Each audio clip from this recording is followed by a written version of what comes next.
India Pak അതിർത്തിയിലെ സംഘർഷ സാഹചര്യത്തിൽ രാജ്യവ്യാപകമായി മോക്ക് ഡ്രിൽസ് നടന്നതോടൊപ്പം വടകരയിലെ വിവിധ സ്ഥലങ്ങളിലും മോക്ക് ഡ്രിൽ നടത്തി. അതിർത്തിയിലെ സംഘർഷ നാളുകളിൽ ഏതു സാഹചര്യത്തെയും നേരിടാൻ പൊതുജനങ്ങളെ സജ്ജരാക്കുന്നതിനുള്ള മോക്ക് ഡ്രിൽ വൈകിട്ട് 4-ന് രാജ്യവ്യാപകമായി നടത്തുന്നതിന്റെ ഭാഗമായാണ് വടകരയിലും വിവിധ ഇടങ്ങളിലായി സിവിൽ ഡിഫൻസ് സംവിധാനത്തോടെ സജീവമായത്. അഗ്നിരക്ഷാ സേനയ്ക്കാണ് ഡ്രില്ലിന്റെ ചുമതല. Kerala fire and rescue service, Kerala civil defence എന്നിവയുടെ നേതൃത്വത്തിൽ വടകര സാൻഡ് ബാങ്ക്സിലും ഗാലക്സി ബിൽഡിംഗിലുമാണ് മോക്ക് ഡ്രിൽ നടത്തിയത്.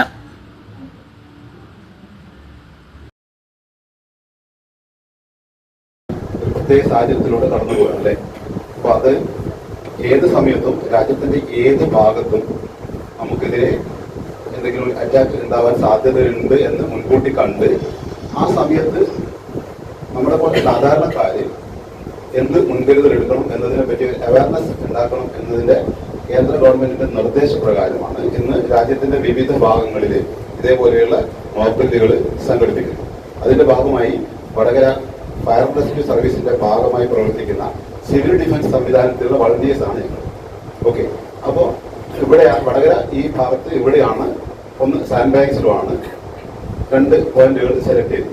അപ്പൊ അതിന്റെ ഭാഗമായാണ് നിങ്ങളെ ഈ ഒരു പരിപാടിയുടെ ഭാഗമായി മനസ്സിലായിട്ടുണ്ടാവുമല്ലോ. നിങ്ങൾ ഈ മനസ്സിലാക്കിയ കാര്യങ്ങൾ നിങ്ങൾക്ക് ചുറ്റുമുള്ള അല്ലെ നിങ്ങളെ വീടിലുള്ള അല്ലെ നിങ്ങളുടെ സുഹൃത്ത് വലയങ്ങളിലുള്ള എല്ലാവരോടും നിങ്ങളിത് പറഞ്ഞു കൊടുക്കണം. നമ്മൾ ഏത് സമയത്തും നമുക്കെതിരെ ഏതെങ്കിലും ഒരു തരത്തിലുള്ള ഒരു അറ്റാക്ക് ഉണ്ടാവുമ്പോൾ നമ്മൾ ചെയ്യേണ്ട മുൻകരുതൽ അല്ലെ, മൊബൈൽ ഫോണിന്റെ വെളിച്ചം പോലും അവോയ്ഡ് ചെയ്തുകൊണ്ട് ഒഴിവാക്കിക്കൊണ്ട് നമ്മൾ ഒരു സുരക്ഷിതമായ കേന്ദ്രത്തിലേക്ക് മാറി നിന്ന് നേരത്തെ സൈറൺ അടിച്ചല്ലോ.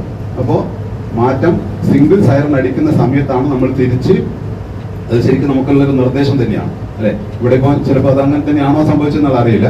താഴെ ചിലപ്പോൾ ചില ഒരു പരിചയക്കുറവ് അങ്ങനെയുള്ള ചില സംഭവങ്ങൾ നടന്നിട്ടുണ്ടാവും. പക്ഷെ നിങ്ങൾ മനസ്സിലാക്കേണ്ടത് ആദ്യത്തെ ആ സൈറണ് വരുമ്പോൾ നമ്മൾ സുരക്ഷിതമായ ഒരു കേന്ദ്രത്തിലേക്ക് മാറി നിൽക്കുക. ആ സമയത്ത് നമ്മളിപ്പോൾ വീട്ടിലാണെങ്കിൽ കർട്ടൻ പോലും താഴ്ത്തിയിട്ട് മൊബൈൽ വെളിച്ചം പോലും ഇല്ലാതെ സുരക്ഷിതമായ ഒരു കേന്ദ്രത്തിലേക്ക് ഒതുങ്ങി നിൽക്കുക. സൈറണ് മാറ്റം സിംഗിൾ സൈറണ് വരുമ്പോൾ തിരിച്ച് നമ്മൾ പൂർവ്വസ്ഥിതിയിലേക്ക് ഇടപെട്ട് തുടങ്ങുക അല്ലെ. സംവിധാനമാണ് ഫയർഫോഴ്സിന്റെയും സിവിൽ ഡിഫൻസിന്റെയും ഞങ്ങളുടെ നന്ദി അറിയിക്കുക.